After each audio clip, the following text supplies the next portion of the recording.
Real good to see you. I should point out to our audience that you and I first met 20 years ago during the...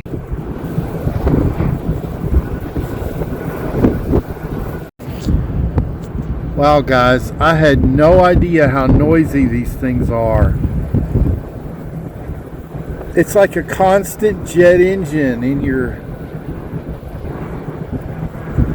Can you imagine living close to one of these as loud as this is? So you can use it any of the ways that you want, and anytime you listen, even if you in advance. I say we've both been there and needed that before, right? So And so how not necessarily A lot of ground to cover here.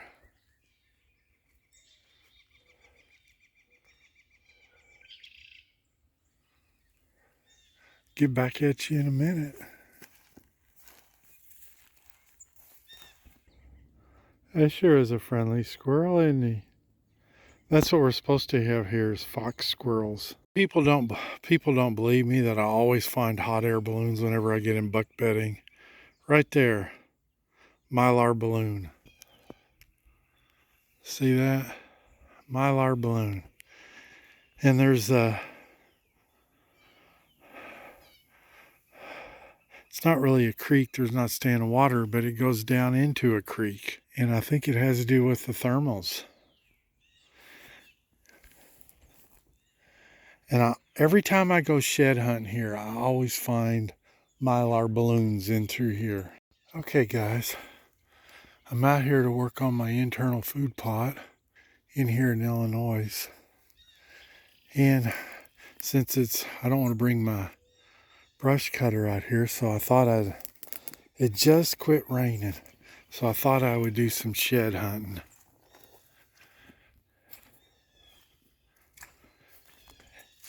First shed of 2018.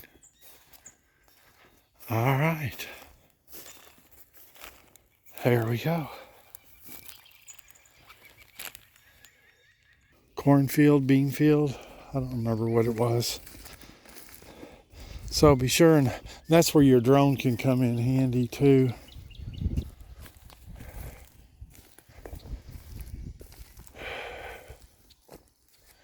But yeah, I was in that tree there that time that one ducked my arrow 4 years ago. So I moved closer to the field edge.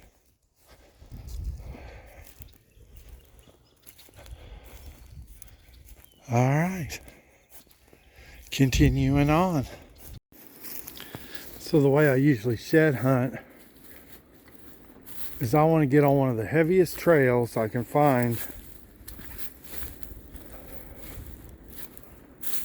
and just stick to it. Another thing, buck poop, is look up in the branches. I find a lot of times when they lose one antler, they feel lopsided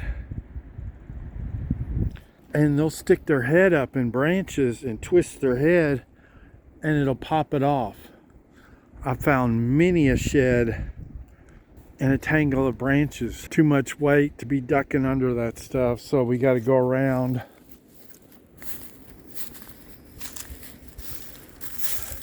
But the biggest shed I ever found was laying in a cornfield.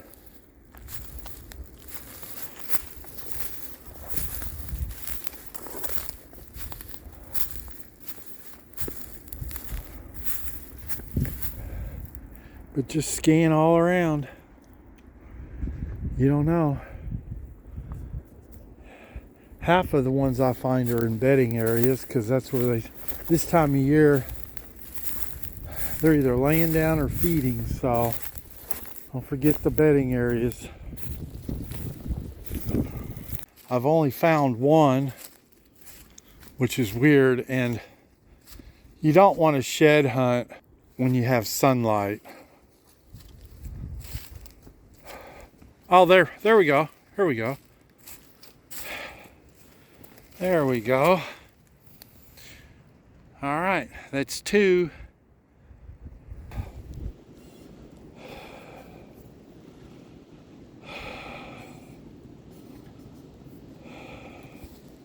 But what I'm doing here is I'm trying to, we have a major problem with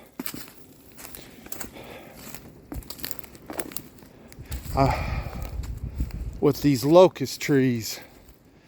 And I bought some Toradon.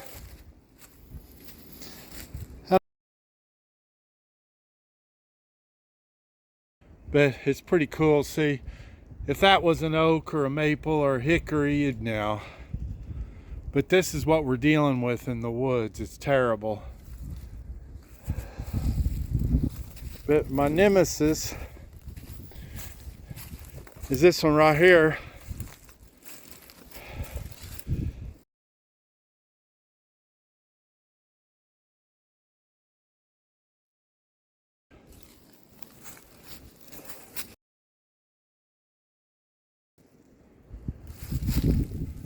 For years, if you go see, I even girthed this tree with the chainsaw, went all the way around each one to get through the cambium layer, and it just healed over.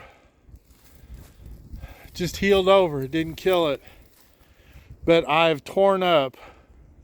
I've put holes in so many pieces, in so many boots. I've put holes in boots.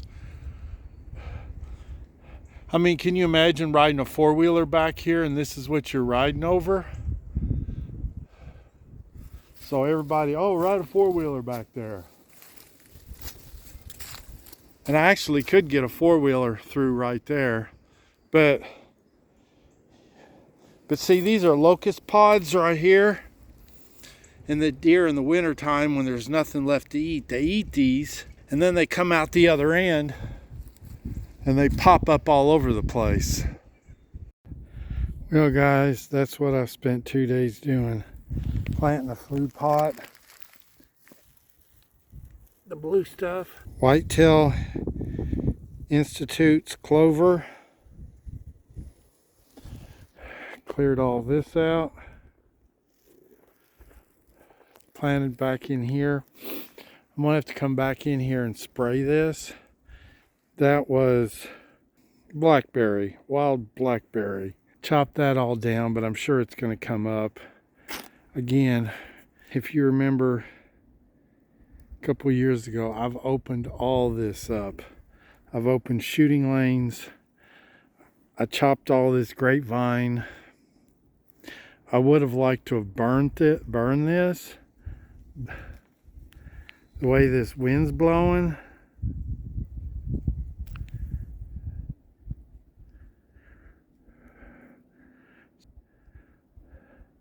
That right there is the choke point between 30 and 40 yards where I've killed most of my deer here. It's all on YouTube.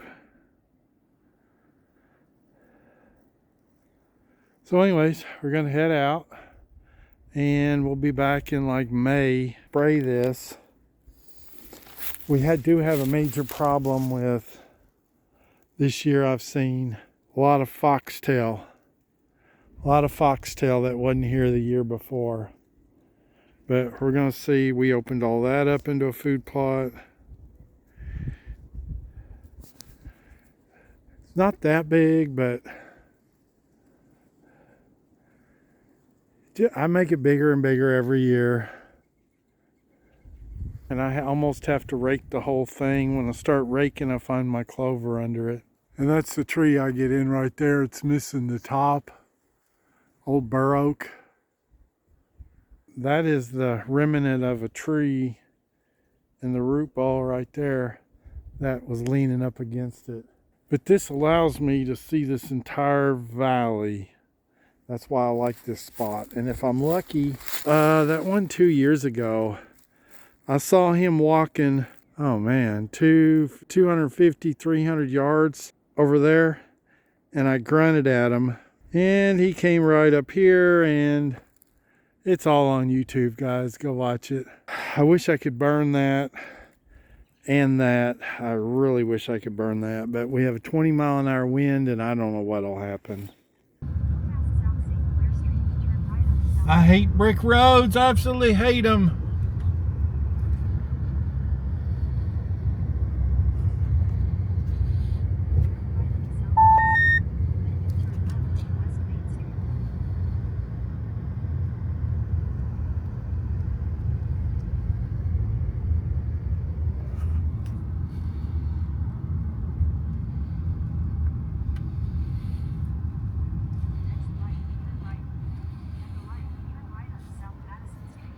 do I want McDonald's or do I want Taco Bell? Absolutely, that's a short-term conscious mind decision, right? People do that stuff every day. Or it's also all of the daily activities like walking, breathing, hormone regulation inside our body. So a lot of our internal regulation is done by this in our body systems. Like, you don't have to think to breathe. It's not like, oh, breathe. It just is. Like, you don't have to think, oh, walk and swing this arm and move that leg. You just do it. That's also a subconscious process. And so people don't realize while you were awake, driving, cooking dinner, essentially just fast forward through the walk down, like the entry that relaxes you, and you're just listening to the body of the recording that is really giving you the subconscious reprogramming suggestions that your brain needs. So it's no different than when I just recorded my daily affirmation cards. There's still a lot more to it. It's still more